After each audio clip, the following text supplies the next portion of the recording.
আসসালামু আলাইকুম। আমি ডাক্তার চৌধুরী সাজ্জাদ হায়দার, শহীদ সোহরাওয়ার্দী মেডিকেল কলেজের সার্জারি বিভাগে কর্মরত আছি। আজকে খুবই সিম্পল আরেকটি বিষয় নিয়ে আপনাদের সাথে আজকে আলোচনা করতে চলেছি। সবাই বলে যে পাইলসের আধুনিক চিকিৎসা হয়েছে যাতে আমরা লেজার দিয়ে চিকিৎসা করে শেষ করে দিতে পারি। আসলেই কি লেজার একমাত্র সমাধান, নাকি পাইলসের আরও আধুনিক কোনো চিকিৎসা আছে? আসলে আমরা প্রথমেই যদি পাইলস সম্বন্ধে বলতে যাই ছোট করে, পাইলস আমরা জানি যে পায়খানার রাস্তার চারপাশের যে রক্তনালীগুলোর অনিয়ন্ত্রিত স্ফীত অংশ থেকে যদি কোনো কারণে ব্লিডিং হয় এবং সেটা যে কোনো কারণ হতে পারে, সেটা কোষ্ঠকাঠিন্য হতে পারে, সেটি ওখানে কোনো দীর্ঘদিন ধরে কোনো একটি আলসারেশনের জন্য হতে পারে, ইভেন কিনা ক্যান্সারের জন্য আমরা দেখতে মনে হতে পারে যে ওখানে একটা ফুলে আছে। তাহলে আমরা যদি মনে করি যে পাইলস কাকে বলবো, তাহলে কিন্তু ক্যান্সারের জন্য যে সেকেন্ডারি পাইলস হবে সেটাকে আমরা আলোচনার মধ্যে আনছি না। আমরা শুধুমাত্র কোষ্ঠকাঠিন্যের জন্য যে পাইলস হয় সেটিকে আনছি। কোষ্ঠকাঠিন্যের জন্য যে পাইলস হয় সেই পাইলসটা বিভিন্ন গ্রেডের হতে পারে, বিভিন্ন স্টেজের হতে পারে। আমরা first stage, second stage, third stage, fourth stage এগুলো নিয়ে আমরা আমাদের পাইলসের আলাদা যে ডিসকাশন ছিল সেখানে আমরা করেছি। আপনারা ওটা দেখে নেবেন। ওখানে আমাদের ওই ডিসকাশনটি খুব সুন্দর করে করা আছে। কিন্তু স্টেজ ভেদে পাইলসের চিকিৎসা ডিফারেন্ট। কখনো শুধু সিম্পল খাদ্যাভ্যাসের নিয়ন্ত্রণ, কখনো ওষুধ, কখনো সার্জারি। এখন সার্জারি কি আধুনিক চিকিৎসা? অবশ্যই সার্জারি আধুনিক চিকিৎসা।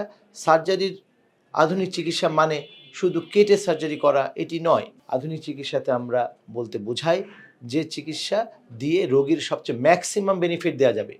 সেটিও কিন্তু কোনো একটি পদ্ধতির উপর বেস করে বলা যাবে না। কারো একটি পদ্ধতি লাগে, কারো দুটো পদ্ধতি লাগে। কিন্তু যে পদ্ধতি অ্যাপ্লাই করলে রোগীর সবচেয়ে বেশি আমরা তার সিম্পটম রিলিফ হবে এবং তাকে আমরা ভালো চিকিৎসা দিতে পারবো, সেটাকেই আমরা মনে করি যে তার জন্য সবচেয়ে মোস্ট আধুনিক চিকিৎসা। এইভাবে যে চিন্তা করি তাহলে আমাদের অপারেশন অনেক রকম আছে। কেটে করা, তারপরে হচ্ছে আমরা একটা ডায়াথার্মি ইউজ করি, ডায়াথার্মি দিয়ে করা। কখনো আমরা স্কালপেল ব্যবহার করি, নতুন যেগুলা দিয়ে রক্তনালীটাকে স্ফীত অংশটাকে পুড়িয়ে দেওয়া হয়, হারমোনিক দিয়ে করা। কখনো বলে থাকি হচ্ছে আমরা অনেক সময় ডপলারের মাধ্যমে দেখে যে আর্টারিটা আমাদের সমস্যা করছে, যে রক্তনালীতে সমস্যা করছে সেটাকে বেঁধে দিয়ে আসা। ইভেন অনেক কিছু না করেও এখন আমরা এইসব সুন্দর করে আরও নতুন সফিস্টিকেটেড পদ্ধতির মাধ্যমে লেজার দিয়েও আমরা এই অপারেশন করতে পারি। কিন্তু মনে রাখতে হবে, লেজার কিন্তু সব পাইলসের জন্য নয় এবং সব পাইলস যে লেজার দিয়েই করা যাবে তা নয়। কোনো ক্ষেত্রে আমরা স্ট্যাপলড হেমোরেডোপেক্সিও করে থাকি। স্ট্যাপলড হেমোরেডোপেক্সি আমরা আরেকটা নামে লঙ্গ নামে ডাকি। কিন্তু অনেকেই এসে বলে, স্যার সবচেয়ে আধুনিক চিকিৎসা লঙ্গ করে দেন। কিন্তু এটা মনে রাখতে হবে যে লঙ্গও সব অপারেশনের জন্য স্যুট করবে না। যে অপারেশনের জন্য শুধু সিম্পল একটা কেটে দেওয়াটাই হয়তো তার জন্য হচ্ছে মোস্ট মডার্ন পদ্ধতি। তাহলে আপনার যেটি স্যুট করবে, আপনার সেটিই আধুনিক চিকিৎসা আপনাকে হিসেবে নিতে হবে। একটা পদ্ধতি সব জায়গায় অ্যাপ্লাই করা যাবে না, আবার সব অসুখের জন্য একই পদ্ধতি ব্যবহার করা যাচ্ছে না বলে আমরা মনে করব না যে ওটা হয়েছে লেজারে, আমারটা কেন লেজারে নয়। আশা করি আপনারা বুঝতে পেরেছেন। আধুনিক চিকিৎসা নামে যেন আমরা বিভ্রান্ত না হই।